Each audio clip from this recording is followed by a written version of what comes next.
ఇలాంటి అవకాశాలు మళ్ళీ మళ్ళీ రావు, వచ్చినప్పుడే వినియోగించుకోవాలి. గైస్, ఈరోజు మా తమ్ముడు బర్త్డే అండ్ ఇది నేను చేసిన డెకరేషన్ ఉన్న చాలా తక్కువ టైంలో ఈ డెకరేషన్ చేశాను అనమాట. వాడికి నచ్చుతుందో లేదో చూడాలి.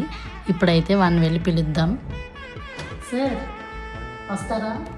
మా తమ్ముడు ఇంట్రోవర్ట్ అనమాట, బాగా సిగ్గుపడుతూ ఉంటాడు. మేమిద్దరం కలిసి బర్త్డే సెలబ్రేట్ చేసుకొని చాలా ఇయర్స్ అయిపోయింది. సో ఇది కొంచెం స్పెషల్గా అనిపించింది నాకు.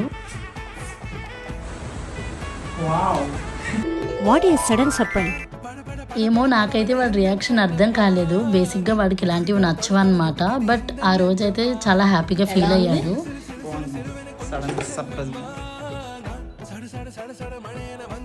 బర్త్డే అంటే కొన్ని మ్యాండేటరీ థింగ్స్ ఉంటాయి కదా, లైక్ బ్లెస్సింగ్స్ తీసుకోవడం. సో దొరికిందే ఛాన్స్ కదా అని చెప్పి నా కళ్ళకి కూడా దండం పెట్టించుకున్నాను. సో ఇలా వాడి బర్త్డే సెలబ్రేషన్స్ అయ్యాయి అనమాట. మళ్ళీ నెక్స్ట్ వీడియోలో కలుద్దాం. Until then bye bye.